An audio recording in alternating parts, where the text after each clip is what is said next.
Hear all videos here, your base be the glory. Who that what? Who that? Who that what? Who that what? Who that what? Who that? Who that what? Who that what? 28 what? Who that? Hold that what? Who that what? Free back what? Who that? Welcome back to Who That 242. It's your host Timmy and the Solid Podcast Network. And again, we have sponsors. Shout out to Collective Bear of the Bahamas and cause like the official bear of the NBA, my favorite sport.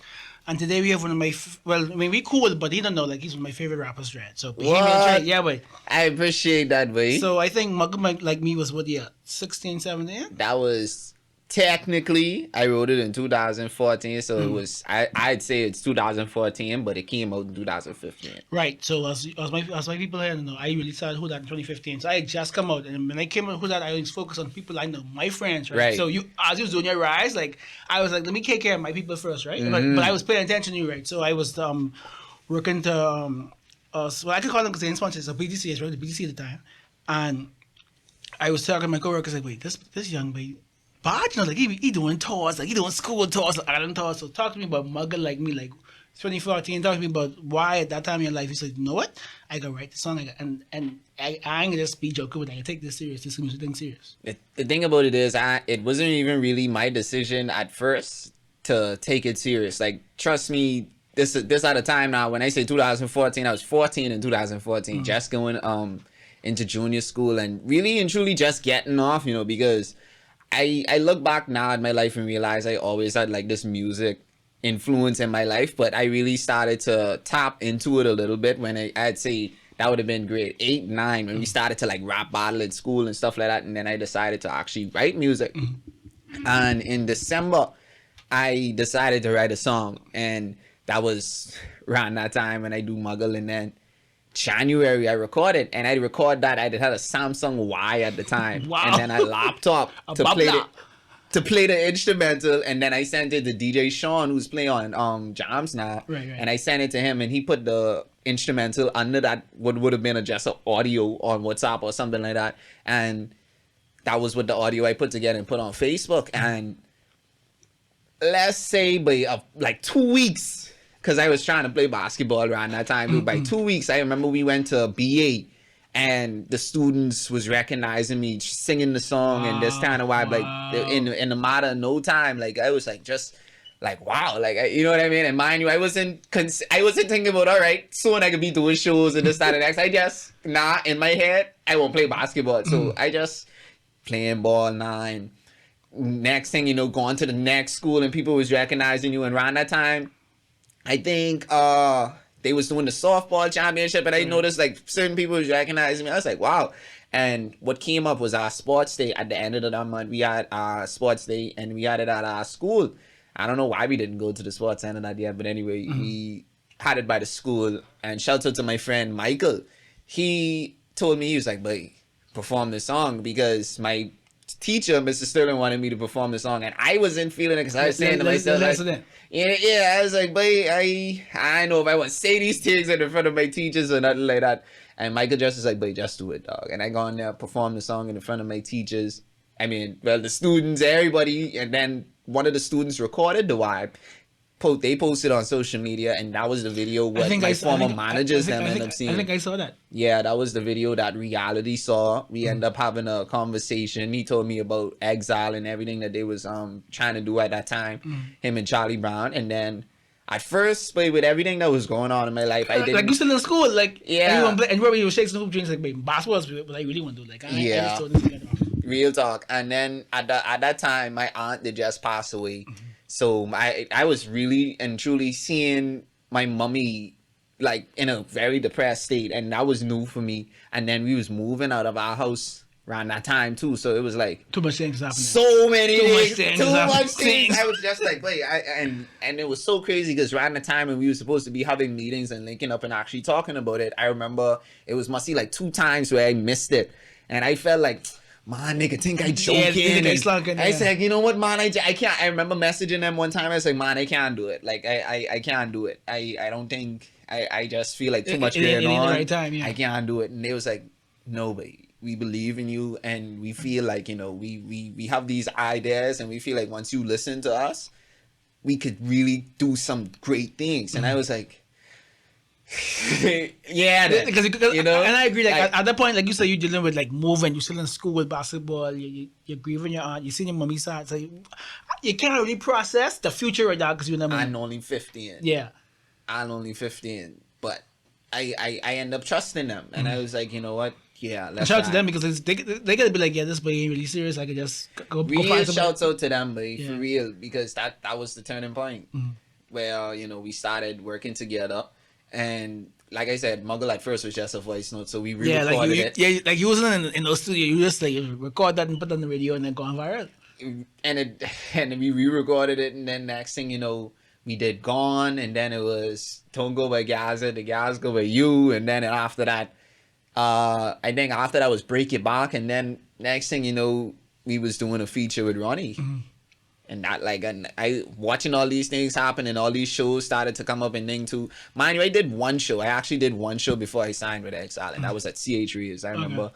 But yeah, like after we came together, it was an artist development contract, by the way, and we just like I just watched the ball started to roll, and mind you, all of this was just happening so fast. So we're talking to me about the tours, the shows. Like you hopping from island. Was it island to island? Or was it school to school? It was both. Both for sure. My first show in Freeport, I think, and it's crazy how this happened, right? In December around that time, I think the show was, let's say, Saturday, and I had exams that Monday.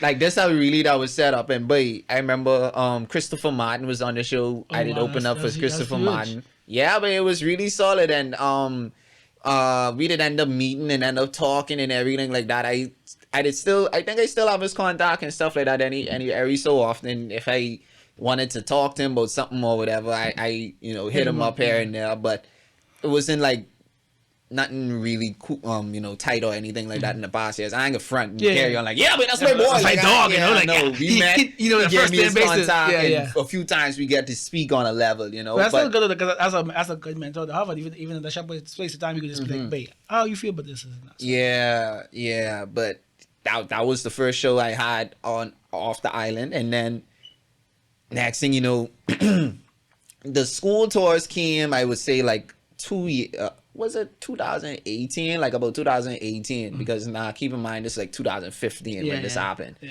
And then going into 2016, the ending of that year, the Freeport show. Then next thing you know, we was going to Luther. We went to most of the islands. Yeah. We went, and Andres, we always was in Andres, and we just was going from island to island. And then the school tour started like in about 2018, 2019. We went to like a few of the schools, did huge performances, and boy, when I say like the best performances ever, I had the times of my life on stage. And you were still in school? Yeah, but most of the, like, I graduated in 2018. Yeah. And yes, the pandemic started in 2020. Yeah. Shows still was going on in 2019. I left the label in 2019, but shows still was going on even afterwards. And I mean, like I say, it was a lot going on. Other island tours, which island was your favorite? That's a good question. Other than home, other than Nassau. I appreciate that. Like, that's a great question. I'd say, boy, Andres. Andres, yeah. Like, I remember. Is it the people or just the location? I like the location because the food. No diss to the other islands. Yeah. So but I haven't been to much islands, but Andres food, like I love. Yeah, but I went during a regatta. Oh yeah, that must have been prime. And it was in different events too. But I ran to a regatta, babe, and I was like, Mado. They sent us with that food to the room, and I was like, Mado, babe. Like, yeah, this carrying on. And then they have a different kind of energy down there too. So like it was just so much energy while we was getting on stage, and when we came off stage, like you had the elders and the young people coming to us and saying, y'all doing a great thing and all these stuff. So I really like Andres for that. And before we get to because everyone want to know about the Ronnie story, but before we get to that, I just want to talk about, like you said earlier, you grew up around music. Talk to me about that growing up around music and how your influence. I know most people it's the church, but was it for you for church, or was it other type of musical influences for you? I don't want to say church, but church music. Because my parents, I ain't gonna lie, like I would say they always played music around me. So I remember for sure playing, my parents playing all of Donnie McClurkin and with the Kirk Franklin and all these stuff. They had all the gospel CDs. And two, might be a surprise to a lot of people, but they really supported the gospel Bahamian artists from here. So I remember growing up listening to Landlord albums. Remember listening to Monty G albums, and because they had these CDs, like all the Christian mass of them and whatever like that. And I wouldn't say we was really active in church. Like I wasn't in the choir or nothing like much, but we used to go to church. We used to go to church a lot. And I remember them having these CDs and listening to so many songs. Like, wait, when We Need Peace to drop, like Big Time Boat Joan. Listen, but I remember loving that song so much when I was young, and my parents could tell you that, bro. And it's like, I look back now and I remember those times, and I think for sure that was a part of it. And then with my cousins, I have a lot of cousins too who used to come over because I'm from Abaco, and my cousins would come over from Abaco, or if they live in Nassau, they would come over still. Because like I would say, our house was kind of like that hub. You know, everybody in the family have like that one house that everybody would come to at times. You know, I feel like our house was that at some point, and cousins was come through. They watching all these different stuff, and they come and bring in the music because they was a little older than me, so they come in with the music that they know.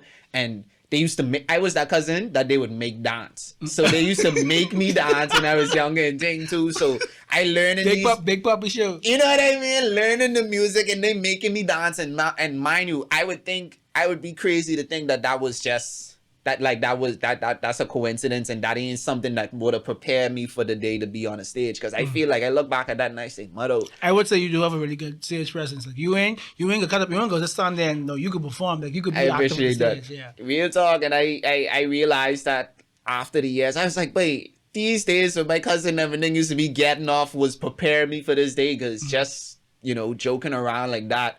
And then, like I said, getting into school side of it now. English was always my favorite subject. So writing, I like creative writing. And then when I started to get into poems, I wrote a lot of poems at first. And then, like I tell you, in junior school, we started to do like rap battles and stuff like that. And when I say to myself, all right, let me write some raps, that was when writing music started for me. And I would have been aged about 14, 13, 15 around that time. So yeah, but I was like, I like music. And then too, I would say for sure, like my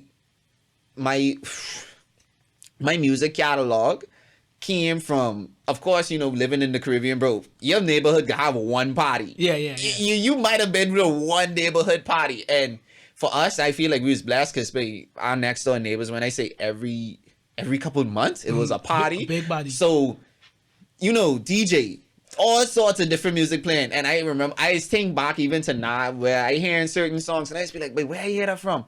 Like I remember now looking back and hearing certain songs on the Joyride rhythm and thinking I remember this, and I like, wait, where I remember this? And then I remember that memory, like, oh, that party next door. And my cousin them and my older brother too, he was really into music. And you remember them big CD case? I had Battery. My older brother, rest in peace, he was a DJ, so he used to bring me like the Baker Boy CDs and stuff like that. My condolences, by the way. But my brother too, he had like a lot of CDs and stuff. So I feel like all of that had to do with the influence on me, why I decided to get this much into music. And then I found out later down that my grandparents was also like musicians. So, yes. And I didn't even know when I started it, but I realized not in the blood. How did your parents feel about your music approach being rapping? Like, I mean, like you said, you grew up in gospel and you was doing poems, so they might think but some spoken word stuff. But how did they feel that you was rapping? I mean, like you don't do the raga cascaras rap. You know, like, and my next question will get to the type of rap you do.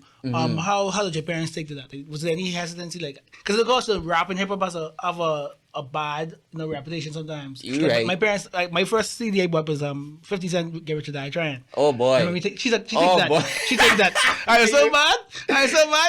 I saved to buy that, and she take that from me. So I started burning CDs. Yeah, I could only imagine. But my parents, that's one thing I could appreciate them for. They were very receptive with it because, believe it or not, I didn't think that they would have been. So when I first started to write music and get into it, I didn't tell them that that's what I was doing. And like I say, all of this was happening. Notice in the time of me telling you I voice note the song and post it and do all that, I never say I tell my people is this what I was doing. Yeah. They found out from their co-workers. Hey, and that's your son. Real talk. They found out from their co-workers, and then when I remember, I tell you, I did one show before I got signed to Exile, and when I told them I had this performance for this, and that's when the conversation came about like, yeah, this what I doing or whatever. But they took it really well, and they was really supportive. Like, they anytime when it came to stuff like that, they didn't put much of a pressure on me, especially once school was straight. Once I made sure that school was straight, they didn't mind me taking trips and missing school maybe this day or whatever if I have to make an appearance on certain times. Because I remember through the week, my classmates definitely attest to this. If they, watch the episode, they'll tell you, yeah, but I remember certain days throughout the week in school when Trey missed this day or missed that day, and next thing you know, I saw him on TV that night or this kind of vibe. So, yeah, they was very supportive with that day, and they would never say, oh, I ain't on this run or this, that, and the next, blah, blah, blah. So I appreciate them a lot for that. They could have really just say no, man. So this is a shout out to Cause for the said, but cold hard facts. And the cold hard fact about Cause that it's called a silver bullet. Okay. Do you drink beer? Yeah. So, but I want to get to a cold hard fact about you. Did you know? And I don't know if you know this. I interviewed a lot of Bahamian rappers. I know a lot of Bahamian rappers. So I was like, I don't know if it was jealousy or animosity towards you, but it's this young boy coming up, and I don't know if it was like party or like he was getting off. And a lot of rappers was not really feeling that too much. I don't know if they ever tell you directly if your friend tell you, but there was like always this. I know. So how did you feel about that? But to this day, like, honestly, I could say the past me would look at it and feel like, oh, but I don't care this, that, and the next, blah, blah, blah. But honestly, being more mature and understanding myself more and having so much love for the industry. And when I say the industry, I don't mean just internationally. I mean, like, the local industry. I stop and I look at it and it's like, I feel why you feel that way. You know why? Because here it is, this young dude. I listen and I big up to all of the people who in the industry who take the time out to actually have conversations with me and tell me about the times of the past, because I wouldn't be able to know what was going on between 2000 like I said, to 2009. You was in school, like you was young, dude. Because I was a baby during this time, so I wouldn't be able to tell you about Charlie's or the summits with these all sort of things, these seminars would used to go down and whatever like that. And dudes tell me about how hard it was to get on radio.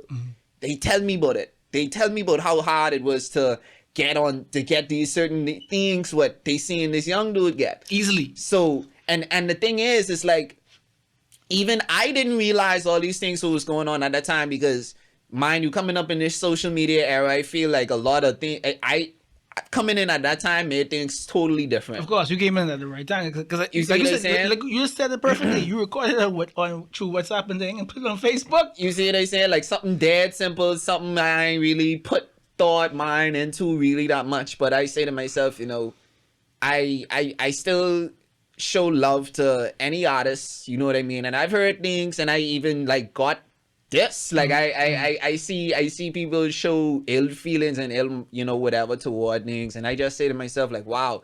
All I would say to them though is that, look at it like this, but I from here too. My lighters get cut off too. I suffer too. I you know what I mean? I go through and the same administration you under. I go through the same things you go through, but.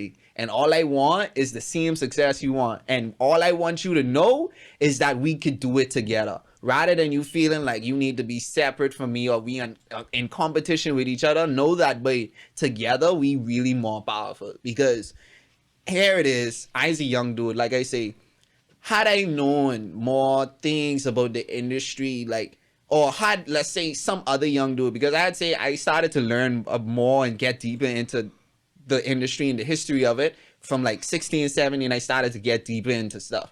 There's other dudes now who coming up though who don't know nothing about the history and don't know nothing about the past. And there's some dudes who would look at these young dudes and feel a certain kind of way toward them, but you have something to offer him, and guess what? Inevitably he'll have something to offer you.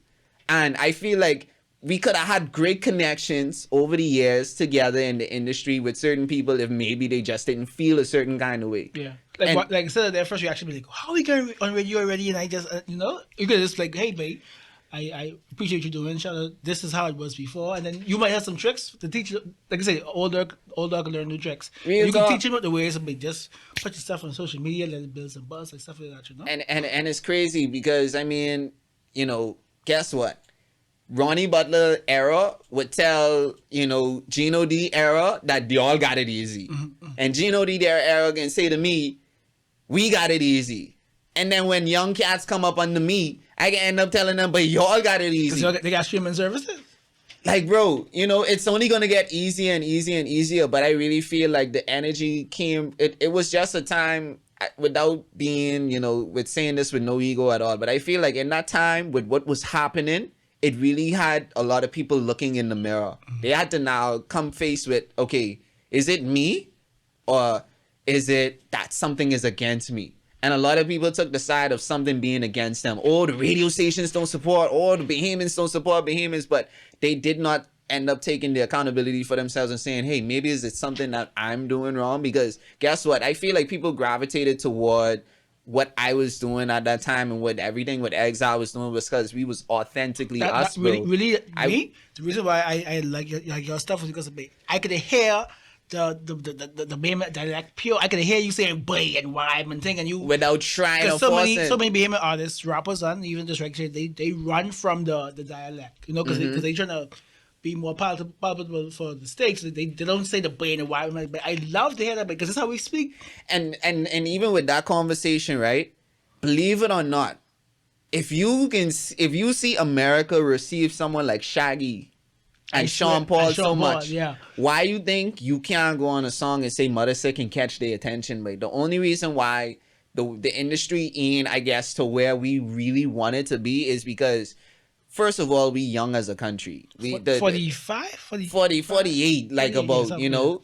We ain't even 50 yet, you know? So, exactly. That's something to definitely consider. And another thing I want you to consider too, when I found out this piece of information, I said to myself, you know what? There is a fight against us, but there are still ways that we could push through. Did you know that at the time when Sidney Poitier first come out, they didn't want his movie to air over here? That speaks volumes, bro. That speaks volumes that they didn't want us to see a black Bahamian man on the big screen. The first black man to ever win an Oscar. You feel what I'm saying? So that's something to really stop and consider because it's something great when you could see Timmy and Trey and Twin them and all these kind of things having their own empowerment and not having to rely on. You see what I'm saying? So I feel like, yeah, they really did kind of want to keep us back, but there are still some people who push through. I also think we don't have enough people. Like my mentor told me. I wouldn't say that. You know why I wouldn't say that? 400,000 people listen to one song 3 times. How much that equal? But that's my point. So my mentor told me that only 10% of each population cares about the creative arts. So 10% of that 400,000 only is 4,000. 4,000, right? Yeah. Now, how can we say that when Pod and I got over 400,000 views on YouTube? Hey, talk that. I didn't know that's how much they got. Talk you that. See what I'm saying? How can we? So you telling me that would have to mean that these 4,000 people listen to that song how many times? Or that means that he had massed amount. He had gathered a more amount of 4,000 in order to reach that because It's like, bro. We got to remember that we're not just reaching the Bahamas anymore. You have the Caribbean, you have Miami, you have Europe, you have the world. We need to focus because, like, I have people about Miami. People don't know that we built Miami. Like, all of the people I think it's 21. How much ever the names of this to make Miami City? Oh, that's 21. Like 16 were Bahamians. So like we built Miami. So of course we were based in Miami. And we all should have fight our Caribbean brothers. Like who better than what? But all of us have the same struggle. You know, like Jamaicans, Trinidadians, all of them. So imagine if the Caribbean came together. Like we always try to worry about the Billboard charts and so. What if there was that one type of charts in the Caribbean? You could only imagine how different. I love the sound of that. Like we I'm glad you said that. Like the Afrobeats finally touching the Billboard, right? But before that, they had Africa on lock and they had Europe on lock. So they have it's a big feat to make the Billboard. But then we can be saying, "Hey, I want to make the Billboard," because I went to Grenada before for Rift Up. All right. And this girl, she was only about 16, 17. She didn't have a full-time job. She performed every Monday, Wednesday, Friday, and she practiced the rest of the days. She's making like $500 a week. Wow. She was 17. She just graduated college. Real. Over here, we got to work a job, and then I know the artists who perform at night. She didn't have to worry about. And where'd you say? Grenada. Guess what their population is? I don't know how much. Less than ours. Wow. Less than ours, bro. Wow. You see what I'm saying? So think about that. So your comment made me bring back to the government. The government put in place certain things for them to be able to work full time. I met her, so there was this thing over here called MMTS. I met her through that. She literally was 1,112, by the way. Wow. She sings Monday, Wednesday, Friday. And she practices Tuesday, Thursday, Saturday. Her Sunday off. And she make $500 a week. Bro, 1,112 people. And now think about all the statistics you talk about when it came to us. Think about the fact with all of that when it came to us. Now, that's what they're doing with 1,012 people. St. Lucia has less than that, boy. Think about St. Lucia and their music industry, boy. Shout out to all It's them. really, to me, just a consciousness thing. Yeah. Because guess why? The attitude of one's in Grenada and one's in St. Lucia, you know how to I'm sure she didn't get those opportunities by herself. Someone mentored her. Of course. Someone groomed And her. like I said, the government had a situation. They didn't even have a stipend if you're creative. These kind of things. You see what I'm saying? So it's like, I feel like, and also going back on the history of, having these links or whatever like that, I also heard that, on a historic vibe, I think somewhere in the slave trade, I think we have some link to North Carolina. So, bro, they say bongi. I show you. They say so tote. did you used to watch Gullah Gullah Island when you was younger? I know, but I've just saw the vibe recently. So I have to research it more. But like the Gullah people, the Gullah Geechee people, they have a lot of time. They sound exactly like us. They do. They sound. It is so a the link, people. So babe. Gullah Gullah Island was short over here, but the people were from. They weren't Bahamians, but it was in the Bahamas. But they were not. Shot that here. Yeah, but it's not. Don't quote me. Pretty sure. Like 80% sure shot there, but. They were North Carolina people and they sound exactly like us. That's the Gullah Geechee people. Exactly like us. And that's what I'm trying to show you. So if I go on a track right now talking about bongi, talking about tote, talking about teens and whatever like that, bro, it's clear chance that someone Miami, in North Carolina, yeah. understand me now, if I go find you in the population of North Carolina and the population of Miami, tell me about those statistics now. All it is for a group of people to believe in each other, to say to themselves, yo, this could work. Mm-hmm. This could work. Not this something that I doing on the side and I ain't really sure about it. Like, I always just go back to this, if you look in reggae or if you look in rap, bro, Bounty Killer, if it wasn't for Bounty Killer, we wouldn't have got Vibes Cartel. Mm-hmm. And if it wasn't for Vibes Cartel, we wasn't gonna get Popcorn. If it wasn't for, I just found out recently, if it wasn't for General Degree, we wasn't gonna get Garnet Silk. Right. Like, bro, if it wasn't for Jamaicans, we wouldn't have rap. You see what I saying? A Jamaican started rap and went basement in New York. And you know what I mean? Like, but do you understand how great that is to hear, bro?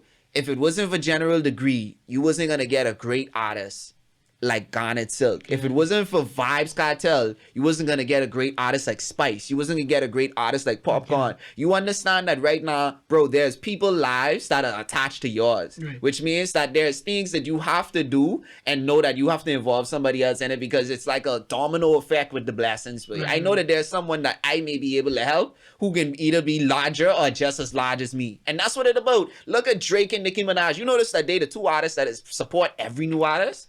And if it wasn't for Wayne, we wouldn't have them because Wayne to put them on. And if it wasn't for Birdman, it's so crazy. And that's exactly how it's supposed to go. If Jay-Z didn't sign J. Cole wouldn't have Ari Lennox on him. And that's exactly how it's supposed to be. That's literally the formula right there, bro. And even I'd say it for me in a little bit, like if you think about reality, being the artist, what he was at that point in time and now deciding to mentor me, it's like, I get why, a lot of people might think that things was lined up perfectly or easy or whatever like that, because, bro, I don't think that there was anybody better who could have shown me the ropes, bro. Reality knows the ropes. Charlie Brown, they know the ropes when it comes to the industry. So it's like, that's how things supposed to be, though. Like, someone should have showed you the ropes. Right.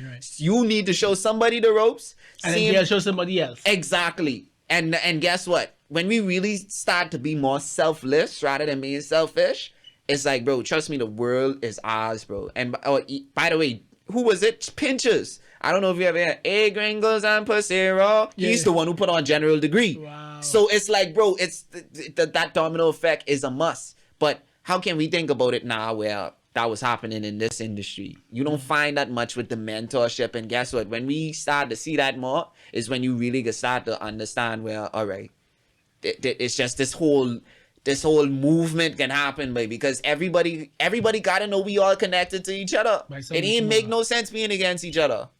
So all of that, baby. But I mean, I know that there's a shift happening in the industry. Like, Jamie C, I saw you had on the show the other day. Like, there's so many people, Devanya, them doing so many great things, bro. So inevitably we're gonna be successful because it ain't like how it was no just have more to keep at it. where only 1 or 2 studios you could go to record things. And, Or only one. they've always talked about she done been like to 5, she like 4 more to go to, so it's more hubs for people to go to and create now. Yes, so that and because of the birth of these things, and like I said, we young as a country, so I feel like, you know, a lot of things like you was saying, like with government in the other country, like a lot of things in legislation need to change and stuff like that. And those countries are also much older than us. Yeah, so if you take all of that into consideration, I think we're doing very well, knowing that we had a T connection, knowing that we had a Bahamian, knowing that we had I just learned about this other dude, Just got Alfred. paid. Alfred, Friday some I forget the name of the guy, but he's from Freeport, and I think he was on Bad Boys, what you gonna do? Something like that. I forget the name. Someone I know, but what I just saying now, Johnny Cash. Yeah, that's another dude. Top 10. Tony McKay was a Johnny Rolling Cash, Stone. sorry, too much Yeah. rock guys listening to this weekend. Johnny Camp. Tony McKay was on Rolling Stone. Like, Yeah, you man. have so many behemoths to be proud of. But I feel like another thing too, we need to be informed of that. I feel like we need more knowledge of self. We need more history on our culture, and not just like Dara Waxman. We need more on about the creative part of our culture. And that ain't our culture. I mean, that ain't our history No. to per se. No, How many of us? how many generations done gone past before from 1492? You know what I mean? How many? How you people, know? How you know them people? All them people who had done gone to Europe, and it's a different type of people there. So it's legit that, but I mean, I would say, so, you know, some people may have a connection or whatever, but our history is totally rooted in Africa, babe. Mm-hmm. So if we have more knowledge of self when it comes to all these different things, I feel like, trust me, we'd continue to move further. So shout out again, course, for that was a long segment, but that was a cool hard fact, and I didn't know some of the things you're talking about too. So but the question everyone wants to know, and I don't have regrets, but if anything Right. I ever had was a regret, was I never got to interview Ronnie Butler before he passed.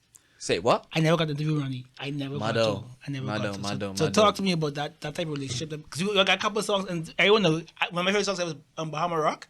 So I think Ronnie is the GOAT, the Godfather. Talk to me about that relationship, because I show you how different a personal and a working relationship. Yeah, like with the working relationship, we didn't get to record in studio together because a lot of people, as you know, around that time he was in wheelchair and stuff like that. So Charlie Brown in reality went separately to recorded his vocals, and me and Father Fred they recorded our vocals separately.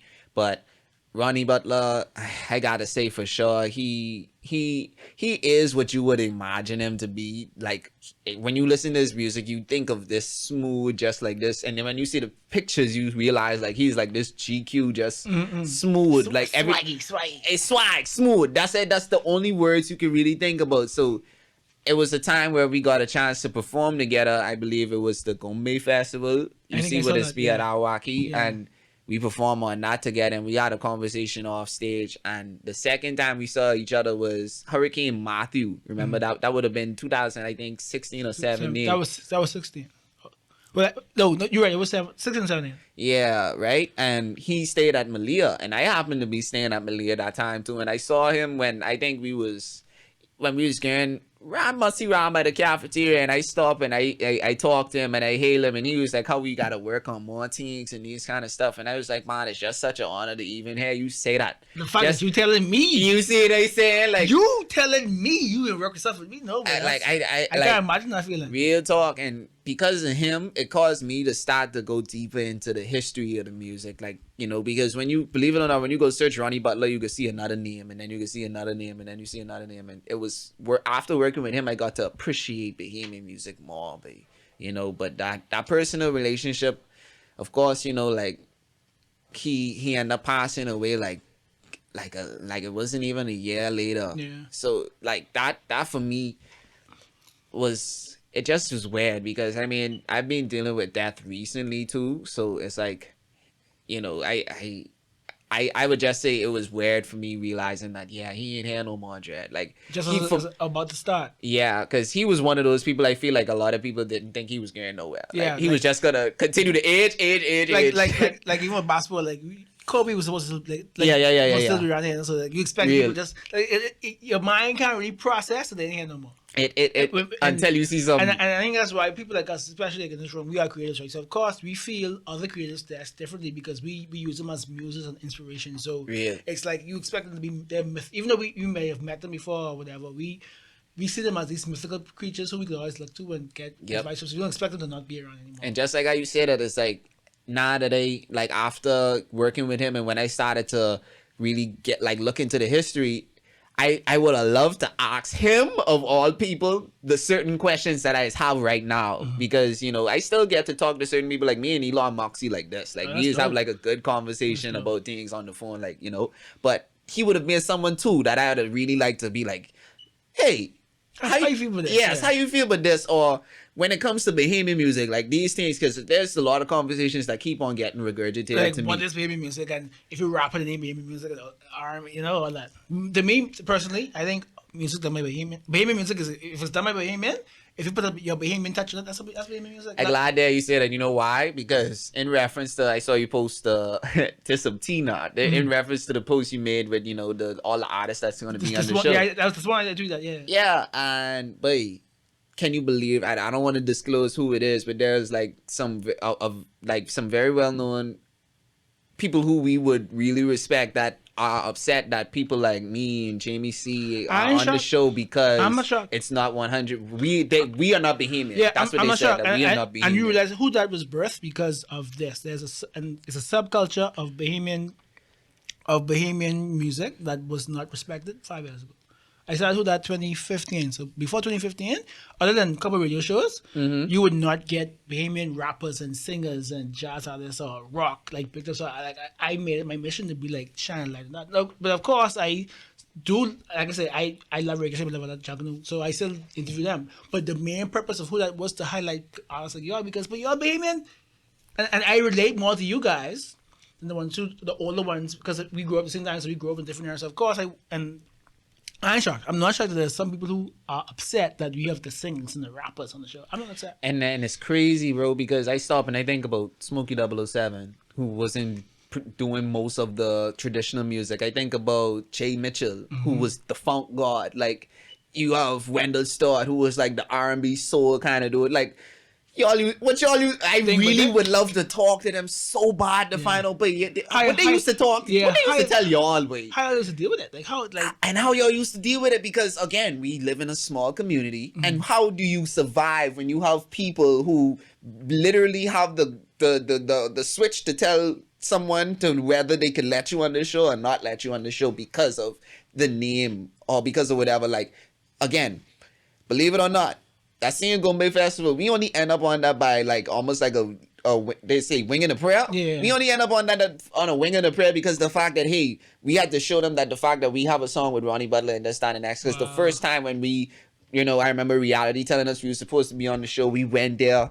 Come time, dudes tell us, we ain't Bahamian. Wow. We can't be on the show. And I remember that, but I can't say the name, but I remember writing this man name down in my phone, bro. It's like, bro, I can never forget you, babe. Because that did hurt me so bad, because all I saying to myself, motto, who be eating cooks and drinking sky juice? Bahamian Trey, you say Bahamian Trey, but like, wow, bro. Like, if it's anything I put on my back, it's this country, boy. Like I love my people, but I understand that colonialism played a big toll on this country too. Yeah, you know what I mean? They think about it. Our Grammy and thing, they didn't finish school. Right. They didn't finish school. They didn't want us to finish school. They didn't want us to be informed. They didn't want us to know how to read. They didn't want to see Sidney Poitier on the vibe. So it's like, these things to really take into consideration, bro. And they did not want us to see us connect with our Haitian brothers and sisters and our Jamaican brothers and sisters. And that's why you see xenophobia so hyper over here. Because the first jobs what we got, defense force. These kind of things. These are the kind of things where we hold high standard type vibe, you know? So it's like, you really have to think about the subconscious vibe that's being pushed. But at the same time, you just have to inform yourself. You have to really look back on the history and just be like, all right, this is who I is. Right. So that I could be able to move forward. So before we get back here, my final question I always ask me on this is the song you dropped recently. Talk to me about how you dropped the song in the pandemic. I'm sure that was like, I don't know how that was like, because most people want to have a big fan performance, but all you just said, you know what? I've been quiet with the music, get the song out. Like, how talk about that thought process? For me, I feel like I had a rare situation again because around the time when Back in Time came out, I didn't release that much music before that. I Like you I just left the label, you said too. Yeah, and I did just leave the label, so it had been like couple months before I did actually release something. So I had this feeling that a lot of people was expecting something from me because I had people who was coming up to me and asking me, this is a very hurtful question, by the way, and this is what led me to releasing the song. Like around that time, like I say, it wasn't releasing that, and people was like, "But you still do music?" I was like, Yeah. like choking on air, bro. Because all I said to myself, "Wait, when I home, all I just be doing is writing and this time and next, and then at the same time, being in this pandemic, I can't really do that much." But people was like, "But you still do music?" And then after getting into radio too, people was like, "Oh, he retired. Yeah. So I was He, like, he just started legal drinking the six now. He retired. Like, you know what I mean? So I was like, "What? But people think I gone, bro." Like, and it wasn't really that much would say caused me to do it, but like I said, I always was still doing some writing and stuff like that. And then I was going to the studio with Ray from Commonwealth Studios around that time, right? And shout out to DJ Shuttle who work here.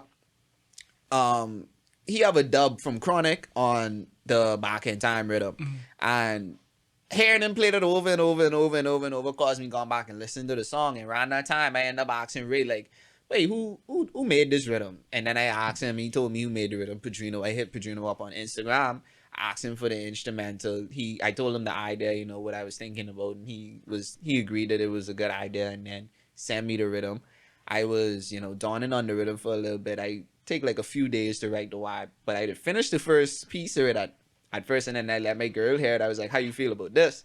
She was like, "Yeah, finish this, finish this," and then I finished the song, and then after that, I was like, "All right, I got one," and just was going through the process with recording it, but I wasn't even thinking about, hey, I ain't gonna get to do no shows or whatever like that. Honestly, it was really for the people that support me to be able to get something and know that, hey, I still here and I'm growing in this, because I'm sure people were able to see the growth between mugger like me to the Back in Time. Real. So I wanted people to just have something and know that more things come in.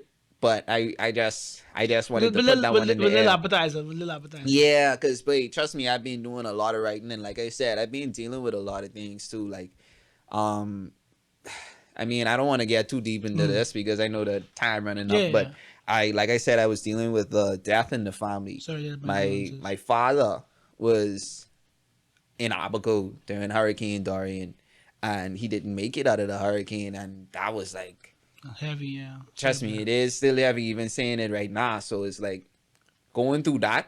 Now keep in mind that's 2019. Yeah, because we celebrated. I don't want to say celebrate. It was just we just honored the 2-year anniversary. Yeah. And then going into 2020, then the pandemic came in March, and it's like I'm still processing all of this. The pandemic happening, we started to go through a lot of things financially, and everything just was like, it feel like life just was throwing punches, bro. So I honestly and truly, for a long time, I couldn't even write. Yeah. But after I got into like this good spell, I started to do more writing. Started to just, get into that flow. But yeah, but it's been life hard, man. Yeah, it's been hard. But I mean, at the end of the day, I wasn't focused on whether or not I just was like, you know what, this is my joy right now, being able to release this song and see and get people reactions to it. Yeah. Yes, because I know that at the same time too, I'm sure people want to hear something other than COVID and all these things was going on. This was like a relief. I want it to be not just for me, but for people to just be able to say, yeah. Because artist, you are the instrument of a lot of emotions. So you could break up the people's usual flow of because like me, I always get excited. My favorite artist rap music, but and that takes you to remember where you were when you heard that song. So. Mm-hmm.